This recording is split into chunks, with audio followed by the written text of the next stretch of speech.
This is an NBC 17 special presentation. From high-tech safety tips to get you through the hurricane season to the latest predictions, the NBC 17 Weather Plus team helps you prepare for the worst. And now, the NBC 17 2007 Weather Plus Hurricane Special. Greetings from the coast of North Carolina.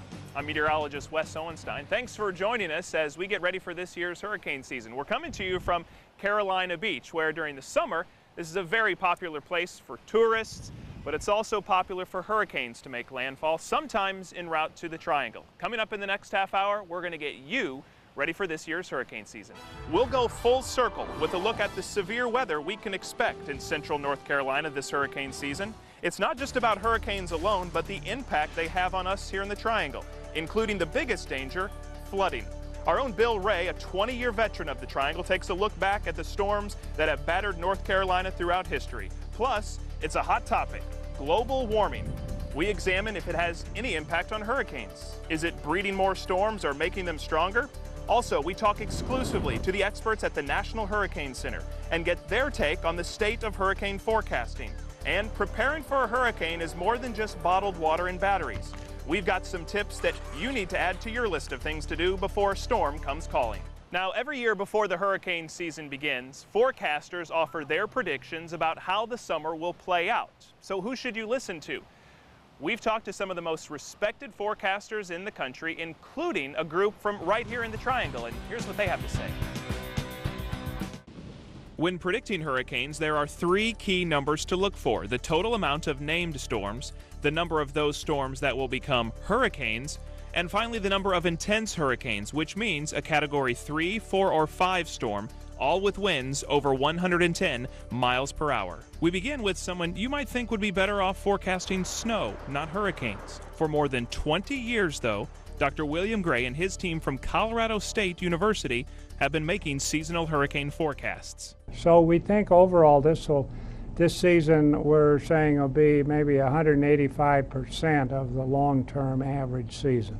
Things look like we'll have a very active season coming up. Their forecast, 17 named storms, with 9 of them becoming hurricanes and 5 of those reaching the intense hurricane level. A couple interesting things to note about these numbers. All of them were well above the amount of activity we would see in a normal season, and they've actually gone up since the team's first forecast back in December.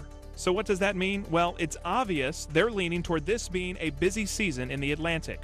For our next team of forecasters, we didn't have to go that far. A relative newcomer in the business of hurricane forecasting is the team from North Carolina State University. Last year, they accurately predicted a mild season, but this year have got in line with everyone else. This is going to be an active season, and both in terms of the number of hurricanes you would see developing in the Atlantic Ocean and the risk of hurricane landfall along the U.S. southeast coast and the Gulf of Mexico. The NC State team is calling for 12 to 13 named storms, 8 to 9 of which will become hurricanes, and 4 to 5 of those will become major hurricanes, again, a Category 3, 4, or 5. The one thing that threw most forecasters off last year was the development of a mild El Nino, which, due to stronger winds in the upper atmosphere, doesn't give storms a chance to form in the first place.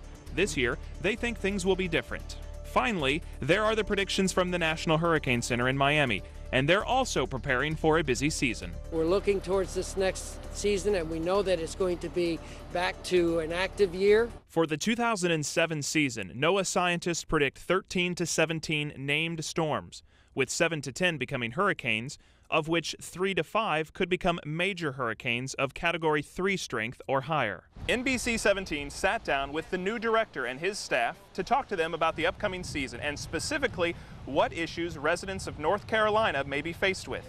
We'll have that interview coming up a little later in the show. Now, while it's true the storms of the past have absolutely no bearing on what we'll see in the future, it never hurts to look back on history, if for no other reason to learn from them and see how devastating storms have been. Now, North Carolina has a long history of storms hitting our state, some of them hitting the Triangle hard. Hazel in 1954 comes to mind, Fran more recently in '96, and Floyd hammered us in 1999. Bill Ray has more. Does this look like a scene from a hurricane slamming through the triangle? It might, but it wasn't. Last June, the remnants of Tropical Storm Alberto rolled through the triangle, dumping nearly 8 inches of rain on the area. And though it wasn't a hurricane or even a tropical storm, the storm caused plenty of flood damage and even claimed the life of a teenage boy. Last year, Alberto typified what normally happens when a storm moves inland, plenty of heavy rain and flooding. It's not often, though, that a major hurricane zeroes in on the triangle, but when it does, the impact is unforgettable. Hurricane history dates back to the first explorers who noticed the fierce and deadly havoc they played on ships and sailors. Some historians even link the lost colony of Roanoke to a hurricane disaster. Now let's fast forward to the 20th century. In the 1950s, many storms impacted North Carolina. The worst came in 1954. Hurricane Hazel came ashore in October that year. It is the only Category 4 storm to ever make landfall in the Tar Heel State. The storm took aim on Brunswick County beaches and came right up central North Carolina. Wind gusts of 90 miles per hour were recorded at RDU Airport, while Fayetteville had gusts reaching 120 miles an hour. At the time, Hazel was the most devastating natural disaster to ever hit North Carolina. Over the next 40 years, central North Carolina was largely untouched by major hurricanes. In 1989, Hurricane Hugo hit the Charlotte area hard, but missed us in the Triangle. It may have been, though, the calm before the storm. The 1996 hurricane season was a long and devastating one for North Carolina. In July, Bertha, a Category 2 storm, came ashore near Wilmington. Bertha was the first time since Hazel that a major storm had made landfall in North Carolina. Bertha's impact here was mostly a rain event, but it was merely the opening salvo for what was to come. We were caught down there in Fran, and the Intracoastal came up, and we were part of a lake. Hurricane Fran came ashore near Cape Fear on September 5th, packing winds of 115 miles per hour. The Category 3 storm left a path of destruction in its wake, and it set its sights directly on the Triangle. In the early morning hours of September 6th, the storm passed through central North Carolina. The eye of the storm actually passed directly over Durham as it was transitioning from a hurricane to a tropical storm. For the Triangle, the damage was unlike most had ever seen. Trees snapped or uprooted, loss of power for thousands, and of course flooding. Well, this is big. We haven't had anything like this in a long time. When all was said and done, Fran left 21 people dead in North Carolina and caused over $3 billion in damage. Fran seemed to be a storm of a generation, much in the way the 1950s had Hazel, the 1990s had Fran. So maybe North Carolina would be safe for another 40 years? Not even close. Just 3 short years later, in September of 1999, Hurricane Floyd came calling. The storm came ashore near Cape Fear with wind gusts over 100 miles per hour. Floyd was a prolific rainmaker, dumping up to 20 inches along its path. The Tar River crested 24 feet above flood stage. It just got me scared because I thought it was going to come upstairs.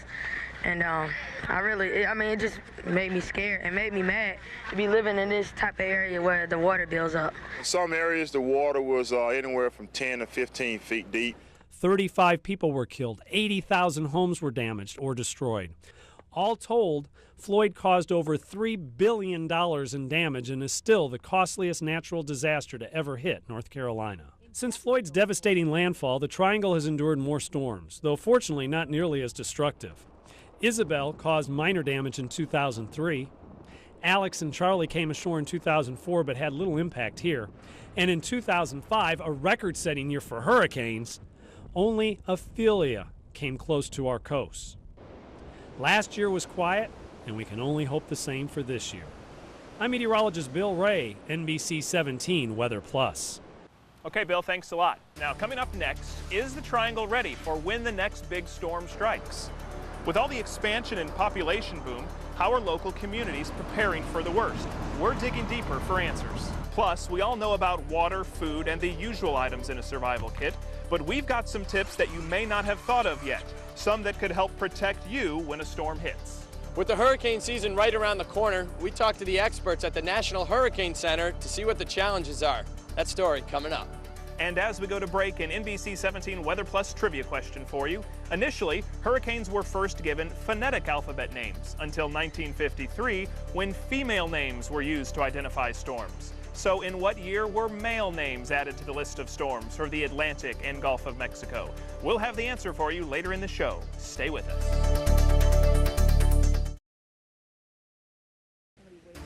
If you've lived here for a while, you'll not soon forget Hurricane Fran. The Category 3 storm dumped upwards of 15 inches of rain in some areas of the Triangle. All told, Fran caused over $3 billion in damage, left millions of people without power, thousands homeless, and it claimed 26 lives, including one person here in the Triangle. Can you believe it's been over 10 years since Fran hit our area? I know to some of you it may seem like yesterday. And does it also seem like the storms out there are coming a little more frequently and are more powerful? Is global warming to blame? NBC 17's Frank Graff is digging deeper for the answers. Hurricane researchers are now looking far away from a storm's landfall on the Carolina coast. Scientists now believe the clues to why hurricanes form and how strong they'll become can be found thousands of miles away and 15 to 20 days before landfall in Africa. We know that a lot of large systems which affect us here, hurricanes, they actually have their roots way out in the Ethiopian mountains. Scientists say the hurricanes that threaten the Carolinas are born over Ethiopia and the African savanna during the wet season. The systems move west into the African steppe, continue across the continent to move off the coast, and become tropical storms or cyclones near the Cape Verde Islands. The patterns start in August. We do now understand the relationships between the warming over the Atlantic Ocean and the climate of West Africa. So scientists now know the characteristics to watch for in what's called the embryonic stage of a hurricane as it forms over here. They also know what to watch for in the air currents that carry the storms across the continent and the ocean to the Carolinas. The irony is, though, just as they understand all this comes global warming, which makes the land warmer and the water warmer, and that makes storms stronger and more unpredictable. We come to rely on a certain kind of ocean circulation system, certain kinds of weathering patterns, and that's how our structure is built up.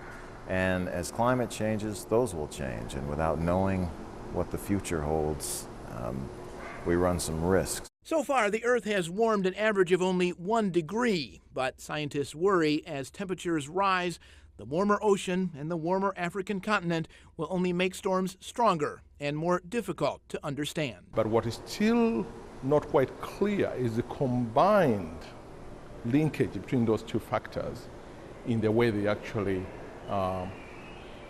influence the development of hurricanes. In Raleigh, Frank Graff, NBC 17 News. All right, Frank, thanks a lot. Now, earlier we heard from Dr. William Gray of Colorado State. He is one of the people who thinks global warming has absolutely no effect on the hurricane season. Either way, it's here. And did you know that there's a new sheriff in town? Coming up, an exclusive interview with the new director of the National Hurricane Center, what he has to say about the state of hurricane forecasting and how it affects us here in the Triangle.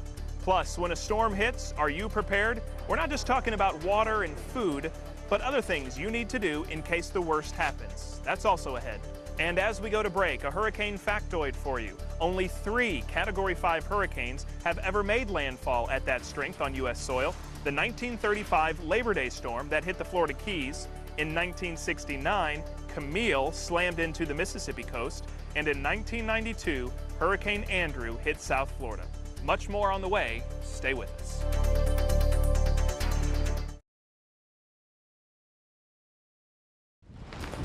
Although Hurricane Floyd was one of the biggest Atlantic storms ever recorded, it was only a Category 2 storm when it made landfall.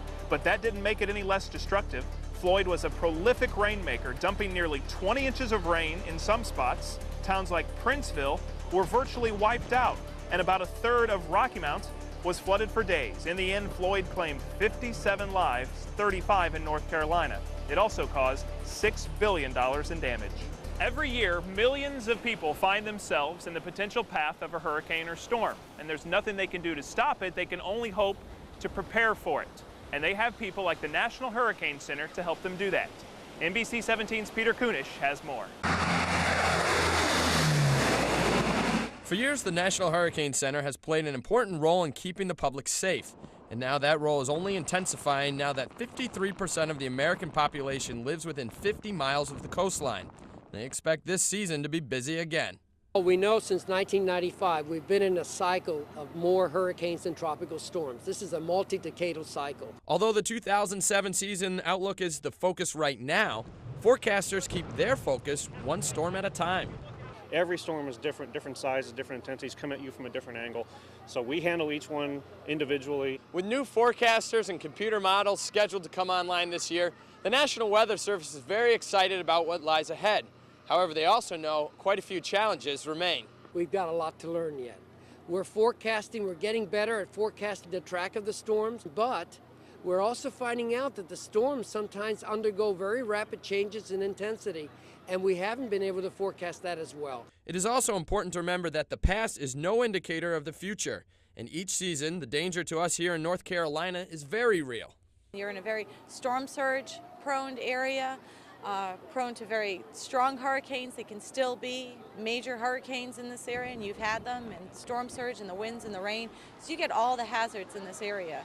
Ultimately, the atmosphere will dictate the severity of the 2007 hurricane season. So regardless of the predictions, it's up to the public to be ready for anything. I urge people not to do anything different with their seasonal preparedness for their location, their business, whatever, despite what the outlook says. Because all it takes is one storm to come your way, and it's a bad season for you. In Elizabeth City, Peter Kunish, NBC 17 News. All right, Peter, thanks. Now, if you'd like to hear more of the interview from National Hurricane Center Director Bill Proenza, the uncut interview from him and his staff, you can go to our website, NBC17.com, keyword hurricane.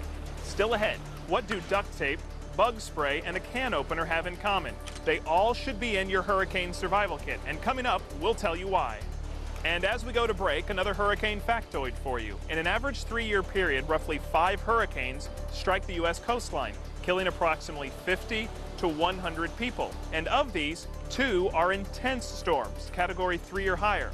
There's more to come. Stick around.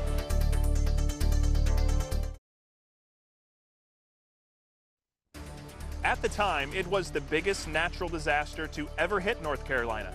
Hurricane Hazel killed an estimated 1,200 people in the Caribbean, the U.S., and Canada, including 19 here in North Carolina. The storm made landfall as a Category 4 hurricane and was still a Category 3 hurricane when it hit the Triangle. It finally lost hurricane strength only after slamming through Toronto, Canada. Hurricane Hazel's impact on the area was heightened because back in 1954, hurricane preparedness wasn't nearly as good as it is today. We have more technology, but we also have more people. So that got us wondering, is the Triangle ready if a storm like Hazel or Fran were to hit our area? So we sent NBC 17's Brian DeRoy to dig a little deeper. How many of you remember these scenes? Hurricane Fran created a big mess in the Triangle back in 1996. Gwen Wortham's memories are more like a nightmare. 96 was terrible. I was 9 months pregnant when that came, and we lost power for about 2 weeks. We were the last street to get power back on. In 1999, Floyd caused massive flooding in the Wilson area and other down east counties. Yes, hurricanes aren't just for the coast to worry about. And then all of a sudden, out of nowhere, you know, we're hit and we're not prepared at all. I mean, it's awful. I know that I wasn't, and I can't say that I probably am now. Here's why history is so important. In the last 5 years, the populations of Wake, Johnston, and Franklin counties have shot up 25%. In other words, more than 200,000 newcomers, and many have never been through a hurricane. We have not stayed up in the emergency services field with the growth in the county. Dwayne West heads Johnston County's Emergency Management Department. We can't do it by ourselves. We have to have the other agencies. West says a new computer system will help make up for the shortcomings in manpower. But if a big storm hits, Johnston County's growth may come back to bite it. Our emergency response community is being tasked to the max. Our fire departments are volunteer for the most part, so the surge capacity is not necessarily where it needs to be for disasters. They're doing all they can do now to respond to the calls on a daily basis. Flashback nearly 2 years ago to Hurricane Katrina. Many on the Gulf Coast complained about the lack of communication among the state and local agencies. Could such a bureaucratic mess happen here? We believe very strongly in intrastate mutual aid and in interstate mutual aid so that resources can be moved about the state to help each other. Doug Howell heads the state's Emergency Management Division. He says state and local governments have significantly upgraded their response systems. We've built swiftwater rescue teams. We've built urban search and rescue teams. We've built state medical assistance teams. In fact, our state medical assistance teams were dispatched to Hurricane Katrina. Last year, the state started using a computer system that links up all 100 counties to talk with each other and to the state. The simple concept is a county can immediately tell its neighbors when it needs help. But there's one key message officials want you to remember. No matter what kind of computers, radios, or number of personnel, preparing for a hurricane is ultimately your responsibility. Brian D. Roy, NBC 17 News. All right, thanks, Brian. So our local communities have a hurricane plan. But do you? Coming up next, some tips to help you make your experience with bad weather go smoothly. You might be surprised at some simple things that can make a big difference. And as we go to break, another factoid for you. North Carolina ranks 4th in hurricane strikes throughout history. Only Florida, Texas, and Louisiana rank higher. Stick around. We'll be right back.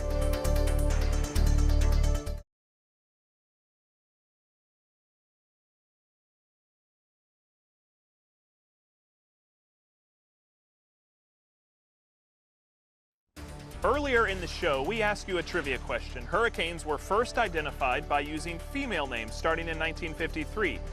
Male names introduced. And the answer is 1979. That was the first year male names were used to identify storms. When a tropical storm or hurricane does threaten your family, you need to have a plan in place, not only for during the storm, but also for after the storm hits. And it's common knowledge to have water and extra batteries around, but there are some things that you may not have thought of that could make a huge difference. And NBC 17's Wncn Anderson has more. When a hurricane is coming, there are steps you need to take to protect yourself and your family. Let's say your home phone may be down. A cell phone will come in handy to get in contact with relatives, or you can even send a text message. Contacting loved ones is one of the first things people do after a storm hits. But getting a call out on your cell phone or landline may be impossible. So try texting a message instead. Text messaging will often go through quicker than a call in emergency situations. When a hurricane hits, you can almost count on losing power, so it's best to be prepared. Flashlights are essential, but now you don't have to worry about batteries going dead. You can buy flashlights that you simply crank up and they're on. That goes for weather radios too. You can get them at a hardware store or online. If your power is out, chances are so is much of the area. That means stores can't take credit cards and ATMs will be down.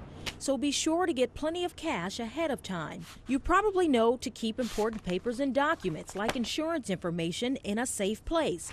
But make sure you put them in plastic to keep them dry. Also, take photos or a video of your property and belongings. That could be vital if a storm hits your home. Expect the worst that could happen and plan for it. You may need things like bug spray, work gloves, duct tape, and even a can opener. Don't try to rely on your memory. For example, if you take prescription medicine, make a list of what you take so you can easily get refills. Hurricanes are serious business. Educate yourself and stay on top of weather updates in your area. It's not a bad thing to be overly cautious. When hurricanes are concerned, it's better to be safe than sorry. Wncn Anderson reporting for NBC 17 News. Thanks, Wncn. Keep in mind that when a storm is approaching, it can be tough to remember or get some of the simplest things. So, for example, consider using direct deposit. That way, you don't have to worry about getting paid as the storm's approaching. Now, these are just some of the steps that you can take to be prepared for the storm. For more information, go to our website, NBC17.com, and let us help you stay on top of the hurricane season. Sign up for NBC 17 mobile alerts on your cell phone so you'll know when dangerous weather is near. Well, we hope this information has been helpful and insightful, and more importantly, we hope you can put it to good use during this upcoming hurricane season. For the entire NBC 17 Weather Plus team, I'm meteorologist Wes Hohenstein. Thanks for joining us.